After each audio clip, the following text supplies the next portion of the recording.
যারা মনে করছেন জামায়াত নির্বাচনে জিতে ক্ষমতায় চলে যাবে তাদের পক্ষে খুব বড় একটা যুক্তি তারা দেন যে বিএনপির অনেকগুলো আসনে বিদ্রোহী প্রার্থী আছে এবং সেটার অনেক আসনেই আবার জামায়াত জিতে যাবে, যেটা তাদের 151-এর ম্যাজিক ফিগার পেরিয়ে যেতে সাহায্য করবে। যারা সেটা মনে নাও করেন তারাও অন্তত এটা মনে করেন যে বিএনপির বিদ্রোহী প্রার্থীর কারণে জামাতের সিট সংখ্যা অনেক বাড়বে। আসলেই কি বাড়বে, আমরা সেই ব্যাপারটি একটু তলিয়ে দেখা দরকার বলে মনে করি। তথ্যটা প্রাথমিকভাবে জেনে নেই। ৭৯টা আসনে বিএনপির বিদ্রোহী প্রার্থী আছে, আবার কোনো কোনো আসনে একাধিক আছে, সেখানে তাতে টোটাল দাঁড়ায় ৯২ জন। এই প্রসঙ্গে একটু বলে রাখি, একজন আছে জামাতেরও, মানে জামায়াতে ইসলামী যে ধরনের পারসেপশন মানুষের মধ্যে তৈরি করেছে, অসাধারণ কঠোর শৃঙ্খলা তাদের মধ্যে, ডেডিকেশন তাদের মধ্যে, তারা যেহেতু কোরআন বা ইসলাম ভিত্তিক দল তাই তারা এসব করেন না, এই একটা ঘটনাও খুব গুরুত্বপূর্ণ। এই একটার বাইরেও আরেকটা ঘটনা আছে, আমি সেটা ব্যক্তিগতভাবে জানলাম। সম্ভবত নরসিংদীর একটা সিটে একটা নাটক করে একজন প্রার্থী থেকে গেছেন নির্বাচনে, এনসিপির একজন খুবই পরিচিত মুখ তার আসনে। সো অন্তত দুজন এই কাজটা করেছেন। Interesting developments. যাই হোক, আমাদের আলোচনার যে বিষয় সেটা যাওয়া যাক। বিএনপির বিদ্রোহী প্রার্থী ম্যানেজ করতে ঠিকমতো পারেনি, এটা বলতেই হবে। ৭৯টা আসনে এটা থেকে যাওয়া বিএনপির জন্য একটা ডিসক্রেডিট তো বটেই। কেন তারা পারেনি সেই ব্যাপারে আমার দুটো হাইপোথেসিস আছে। সেকেন্ডটা বেশি গুরুত্বপূর্ণ। আগে প্রথমটা যদি বলি, সেটা হচ্ছে এবার নির্বাচন করার মতো মানুষ অনেক বেশি জমে গিয়েছিল, প্রচুর মানুষ। 3টা নির্বাচন যেহেতু হয়নি, তাই বিএনপির ক্যান্ডিডেট জমে গিয়েছিল।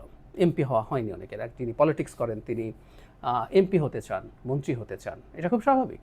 রাজনৈতিক দল মানেই হচ্ছে মানুষ ক্ষমতায় যেতে চান, কেউ কেউ বলছেন যে দায়িত্বে যেতে চান, যেভাবেই বলি। ২০০৬ সাল বিএনপির শেষ ক্ষমতায় থাকার সময় ছিল। সেই সময় যে মানুষটার বয়স ৫৫ ছিল, বাংলাদেশে এমপি হওয়ার জন্য, এমপির হতে চাওয়ার জন্য একটা খুবই ভালো বয়স। সারা জীবন এর আগ পর্যন্ত রাজনীতি করে তিনি নমিনেশন পাননি, ধরে নিলাম ইনি ভাবছিলেন যে পরবর্তী নির্বাচনে নমিনেশন পাবেন। সেই মানুষটার বয়স এখন 76, আর যার বয়স ৬০ ছিল তার বয়স ৮০ পেরিয়ে গেছে। ফলে কিছু কিছু মানুষ আছেন যারা অন্তত শেষবারের মতো নির্বাচন করতে চেয়েছিলেন, কিন্তু দলের তো নানান হিসেব নিকেশ থাকে, জনমত থাকে, এর বাইরেও বড় দলগুলোর নানান হিসেব নিকেশ থাকে, তাকে অনেকভাবেই সিদ্ধান্ত নিতে হয়। তিনি যখন নমিনেশন পেলেন না, তিনি দাঁড়িয়ে যেতে থাকলেন। এর চাইতে জরুরি কথা হচ্ছে একটা ভীতির জায়গা আছে। এবার নির্বাচনে যেটা খুব সহজ হবে আমি মনে করি, অনেকে বিতর্ক করতে পারেন, সেই বিতর্কে এখন ঢুকছি না। ফলে কেউ একজন যদি এবার জিতে যায়, পরবর্তী নির্বাচনে আসলে তিনি নমিনেশন পাবেন, কারণ এটাই প্রবণতা। যেতে যাওয়া ক্যান্ডিডেট খুব বিভৎস খারাপ কিছু যদি না করে, আমাদের দেশের বড় রাজনৈতিক দলগুলো তার নমিনেশন বহাল রাখে।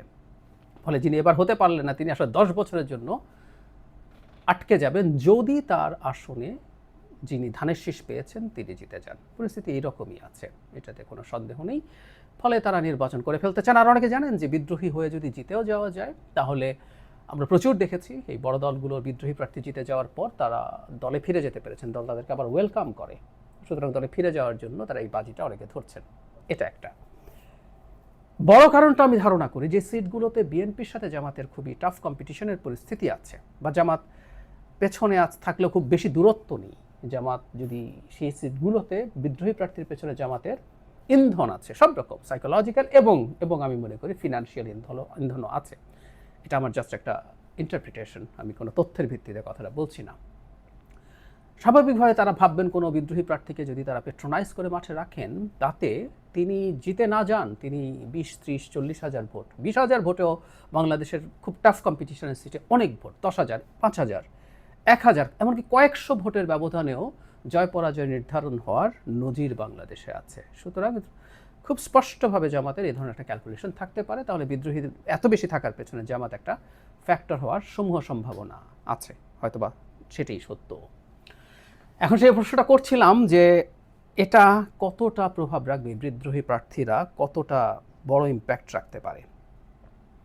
আমি মনে করি ইম্প্যাক্টটা আসলে খুব বড় হবে না, খুব বড় হবে না। কারণ হচ্ছে, মানে যে কারণে বাংলাদেশে এবার জামাতের যতটুকু ভালো করার কথা বলে মনে করেছিলাম ততটুকু ভালো হবে না, ঠিক একই কারণে। সেটা হচ্ছে যে প্রার্থীটা, যে পার্টিটা জিতে যাবে, যে পার্টিটা ক্ষমতায় যাওয়ার সম্ভাবনা আছে, সেই পার্টির মার্কাকেই মানুষ ধরে ভোট দেবে। হতে পারে যাকে নমিনেশন দেওয়া হয়েছে তাকে অনেকে পছন্দ করেন না, এবং হতে পারে যে নেতাকর্মীদের একটা অংশ তার সাথে থাকছেন না। কিন্তু ভোট শুধু নেতাকর্মীর কাজ না, নেতাকর্মী মানুষের বাড়ি বাড়ি যেতে পারেন। আমরা ধরে নিলাম যিনি নমিনেশন পাননি, কোনো কোনো ক্ষেত্রে তার সাথে অনেক বেশি নেতাকর্মী কাজ করছেন।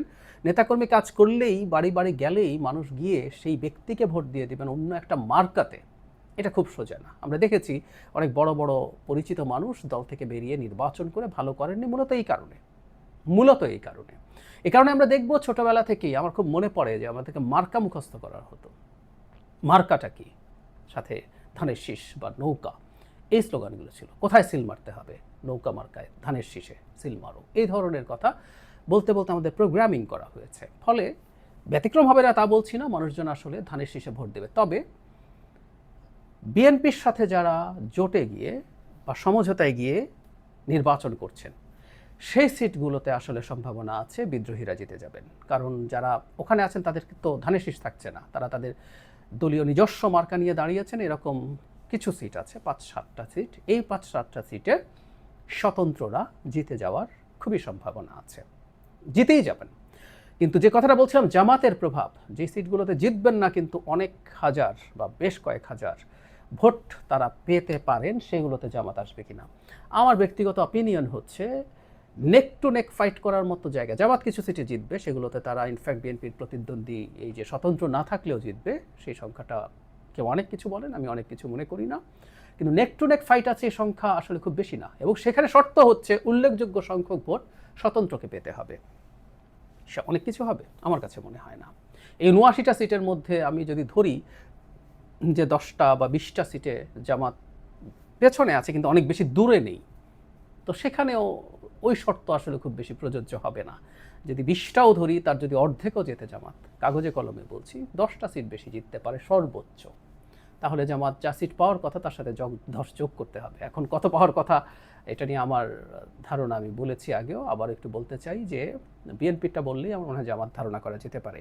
ওই যে বিজয়ী দলের এমপি চাই আমার এলাকায়, এই পারসেপশন, এই স্রোত, এই জনস্রোত যদি চালু হয়ে যায়, বা আমরা দুই প্রধান যারা প্রধানমন্ত্রী হওয়ার লড়াইয়ে আছেন, জনাব শফিকুর রহমান এবং জনাব তারেক রহমান, দুজনের সমাবেশের যে পারফরমেন্স, সেগুলো যদি যোগ করি, সব কিছু যোগ করে যদি ফেলি, এবং আর একদিন বলেছি বেগম খালেদা জিয়া বড় ফ্যাক্টর, তিনি চলে গেলেন, তার প্রতি সিম্প্যাথাইজ মানুষ, এবং তিনি যখন চলে গেলেন তিনি তার জাগতিক ভুল, উনি প্রধানমন্ত্রী হিসেবে, রাজনীতিবিদ হিসেবে ভুল করেছেন, ছোট বা বড় ভুলও করেছেন, কিন্তু উনি যেভাবে চলে গেলেন 5 তারিখের পর থেকে, তিনি যেভাবে তাকে প্রেজেন্ট করেছেন, তিনি যেরকমভাবে মানুষের সামনে হাজির হয়েছেন, তিনি অসাধারণ একটা ইমেজ নিয়ে গেছেন। এই সব ফ্যাক্টর যোগ হবে, সব যোগ হয়ে একটা ক্লিন সুইপের সম্ভাবনা আছে, এবং আমি মনে করি বিএনপি 250 সিটও ক্রস করে ফেলতে পারে।